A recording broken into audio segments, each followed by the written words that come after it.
સાહેબ એ આમંત્રણ એસડીએમ સાહેબ અને ડીવાયએસપી દેવા આવેલા હતા. એ આમંત્રણનો અમે અસ્વીકાર એટલે કરેલો છે કારણ કે અહીંયા અઢળેક વખત સરકારી પ્રતિનિધિ કર્મચારીઓ આવેલા છે. એસડીએમ સાહેબને અમે મૌખિક રજૂઆત કરેલી છે. ત્યારે એસડીએમ સાહેબે અમને એવું કીધેલું કે તમે લેખિતમાં આપો જેથી કરીને અમે આને ગાંધીનગર મોકલી શકીએ ઉર્જા વિભાગ અને મુખ્યમંત્રી પાસે. એટલે હું 5 દિવસ સાહેબ ભૂખ્યો હતો. તેમ છતાં અડધી કલાક બેસીને મેં એક પોઈન્ટ હાથથી લખીને 6 પોઈન્ટની અમારી જે માંગણી હતી એ માંગણીને અમે લેખિત એસડીએમ સાહેબને આપેલી અને એ લેટર એસડીએમ સાહેબે ગાંધીનગર મોકલેલો છે. તે પછી એસડીએમ સાહેબ અમને મૌખિક અહીં કહેવા એવા કે ચાલો તમે ગાંધીનગર માટે. ત્યારે સરને અમે કીધું કે અમે અમારું સ્ટેન્ડ લેખિતમાં ક્લિયર કરેલું છે, આ અમારો જોઈ છે. તો હવે સરકારશ્રી તરફ ઉર્જા વિભાગમાં જે કોઈ ટેકનિકલ માણસો હોય એ માણસો તેનો અભ્યાસ કરીને એક ખેલે સ્ટેન્ડ ક્લિયર કરે કે ભાઈ તમારી માંગણી આ છે અને અમે આટલું તો દેશું જ, બરોબર. એ 6 પોઈન્ટ ઉપર સ્ટેન્ડ ક્લિયર કરે અને એ સ્ટેન્ડ ક્લિયર કરીને એનો પત્ર સાથે અમને આમંત્રણ લેટર આપે જેથી કરીને અમે અભ્યાસ કરી શકી કે સરકારશ્રીના જે માણસો દ્વારા જે સરકારશ્રી અમને આપવા માંગે છે એ વસ્તુ આ છે અને અમારી માંગણી આ છે. એ બંનેનો અમે અભ્યાસ કરશું પછી જ અમે ગાંધીનગર ચર્ચા કરીએ છીએ.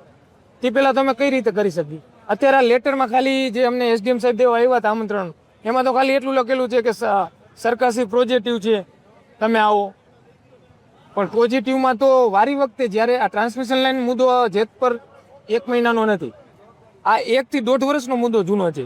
વાંઠિયાનું આંદોલન લઈ લો ત્યારથી આ મુદ્દો ચડકે છે, બરોબર. ત્યારે પણ એ પણ ગાંધીનગર ગયા હતા, બરોબર. પછી દ્વારકાવાળા જઈને આવ્યા, કોંઢવાળા જઈને આવ્યા, બધાને આશ્વાસન મળેલા છે. એટલે હવે ખેડૂતો વિશ્વાસ કરવામાં અચકાય છે. ગુજરાતનો ખેડૂત હવે ધીમે ધીમે આ ખેડૂતોને ભરોસો ડાઉન થાય છે કે વારી વખતે અહીંયા જઈને આશ્વાસનો જ મળે છે. તો એના કરતાં આપણે સરકારશ્રી તરફથી લાઇટિંગ લખાણમાં એટલું તો લઈ જ કે આટલું તો અમે ઓછામાં ઓછું આપશું જ. એ સ્ટેન્ડ ક્લિયર થાય પછી ગાંધીનગર જવા માગે છે. તે પહેલાં જવામાં હવે ખેડૂતો પોતાનો કહેવાય ને કે જે ડાઉન થાય છે એટલે જવા માગતા નથી.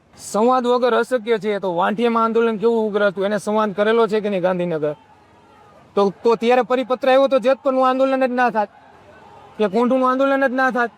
સંવાદ તો કરેલો છે, નથી કરેલો એવો નથી. કિસાન સંઘ સાથે હતું, અઢળક ટેકનિકલ માણસો હતા, સંવાદ થયો તો. તેમ છતાં સરકારે કાંઈ એક્શન નથી લીધા અને ત્યારે નથી લીધા ત્યારે આ પ્રશ્ન આવેલો. અને કાલ વરે અમે જઈને વરી આશ્વાસન મળે ને વરી બીજે ક્યાંક નહીં થાય આંદોલન, આ નથી કરવા અમે માગતા. અહીંયાથી અમે પૂર્ણ કરવા માંગીએ છીએ. એટલે અમે સરકારને રિક્વેસ્ટ કરવા માંગીએ છીએ તમે તમારું સ્ટેન્ડ ક્લિયર કરો, બરોબર. વચ્ચેનો અમે અમારું પછી સજેશન કરશું અને વચ્ચેનો કાંઈક યોગ્ય રસ્તો નીકળશે જેથી કરીને ભવિષ્યમાં આવે જેતપર વાંઢિયા પછી આવ્યું, દ્વારકા આવ્યું કે કોંઢ આવ્યું, જેતપર આવ્યું, હવે કોઈ નો. એટલે આનો સુખદ અંત લાવવા અમે પ્રયત્ન કરી છીએ અને સરકાર એમાં સાથ સહકાર આપે તો એના તરફથી એક સ્ટેપ સરકાર આગળ વધે. અમે લેખિતમાં રજૂઆત કરી તો સરકાર એક સ્ટેપ તો આગળ વધો કે ભાઈ આટલું તો દેશું, અમે આટલાની સૈદ્ધાંતિક મજૂરી દેશું. અમે એમ નથી કહેતા કે અમે આપ્યું 100% એની આપી દો કે અમે માગ્યું હાલો 100% સ્વીકારશું આવો.